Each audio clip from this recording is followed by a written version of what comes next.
दोस्तों, आज हम जिस भौतिक घटना को सुनने वाले हैं वो घटना बांग्लादेश में रहने वाले एक लड़के नासिर के साथ हुआ था। एक ऐसा डरावना घटना जिसे आप अगर गौर से सुनेंगे तो आपको भी उस डर का एहसास होगा।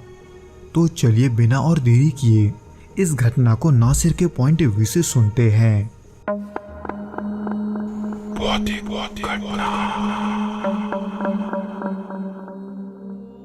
वो 2003 के सर्दियों का समय था। तब मैं और मेरे कुछ दोस्त एक कपड़े के कारखाने में काम करते थे। सर्दियों का समय होने की वजह से दिन भी जल्दी ढल जाया करता था, पर कभी कभार कपड़ों का ऑर्डर ज़्यादा होने की वजह से अक्सर हमें देर रात तक काम करना पड़ता था ताकि ऑर्डर्स को समय पर पूरा किया जा सके। उस रात भी ऐसा ही हुआ। काम खत्म होते होते रात के 10 बज चुके थे, इसलिए मैं जल्दी से घर के लिए निकल गया क्योंकि मेरा घर दूसरे गांव में था। तब मेरे पास सवारी के नाम पर सिर्फ साइकिल थी, जिसको चलाते हुए मैं कच्चे सड़क से होते हुए अपने गांव की तरफ जा रहा था। मैं जिस कच्चे रास्ते से आगे बढ़ रहा था उसके दोनों तरफ तब जंगल हुआ करते थे और उन्हीं के बीच एक पतला सा रास्ता मेरे घर जाने का शॉर्टकट था, जहां से मैं अक्सर देर रात को घर जाता था। और उसी रास्ते के बीच एक उस गांव का पुराना बरगद का पेड़ था। गांव में लोग कहते थे कि वो बरगद का पेड़ श्रापित है, लेकिन क्यों ये किसी को ठीक से पता नहीं था। सभी ने उस पेड़ के बारे में वो कहानियां सुनी थी जो पीढ़ियों से चलता आ रहा था। कुछ लोग कहते थे कि उस पेड़ पर एक डायन का वास है, तो कुछ कहते थे कि वो बुरी आत्माओं का घर है। वैसे तो गांव वालों ने कई बार उस पेड़ को काटने की कोशिश की थी, लेकिन हर बार कुछ न कुछ अजीब और भयानक चीज होने की वजह से वहां के लोग डरकर पीछे हट जाते थे।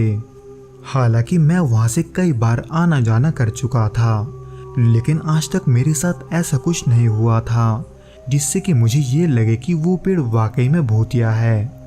पर उस रात जब मैं घर लौटने के लिए उस शॉर्टकट से गुजर रहा था, तभी मैंने बरगद के पेड़ के पास पहुंचते ही एक अजीब सा भारीपन महसूस किया। ऐसा लग रहा था कि जैसे कोई मेरे पीठ पर बैठा हो, जिसके वजह से मेरे कदम भी धीमे हो गए थे। लेकिन मैं फिर भी आगे बढ़ता रहा। पर जैसे मैंने उस पेड़ को पार किया, वैसे ही अचानक सामने के सारे पेड़ जोर जोर से हिलने लगे।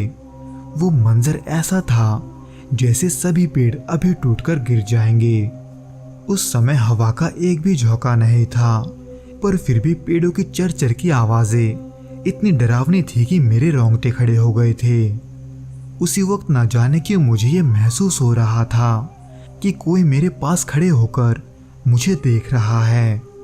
हालांकि मैंने अपना गर्दन नहीं हिलाया, लेकिन वहां रुककर तिरछे नजरों से मैं अपने दाईं ओर देखने लगा। और वहां पर मैंने जो देखा उसकी कल्पना मैं सपने में भी नहीं कर सकता था। वैसे तो जंगल के अंदर का अंधेरा इतना घना था कि केवल चांद की हल्की रोशनी की वजह से ही मैं रास्ते को देख पा रहा था।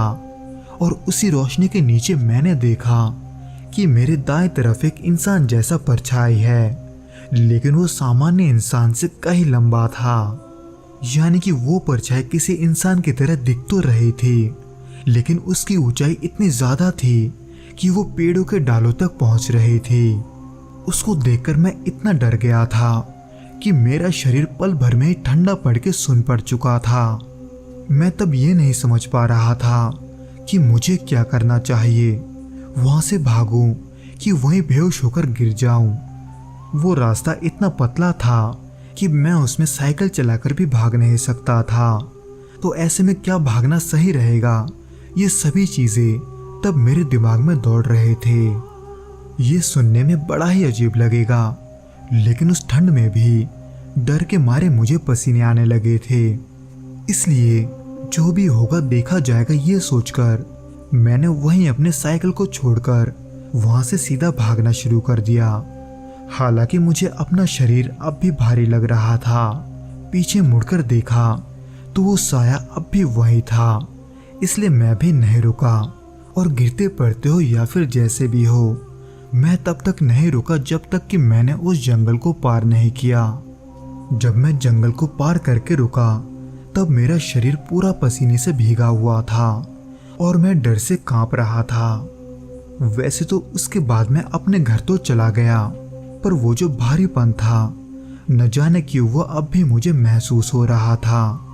हालांकि मैं नहाकर भी सोया, पर फिर भी उसके अगले दिन ये सिलसिला जारी रहा। इसलिए इसके बारे में जब मैंने अपने दोस्तों को बताया तो उन्होंने मुझे सलाह दिया कि मुझे किसी ओझा या फिर किसी पीर बाबा के पास जाना चाहिए।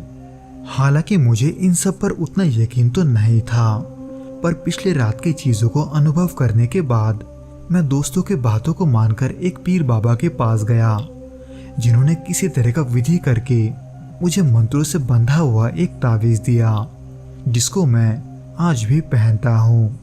लेकिन वो आखिरी बार था जब मैंने ऐसा कुछ महसूस किया था। तो दोस्तों, ये तो था वो घटना जो कि नासिर ने खुद महसूस किया था।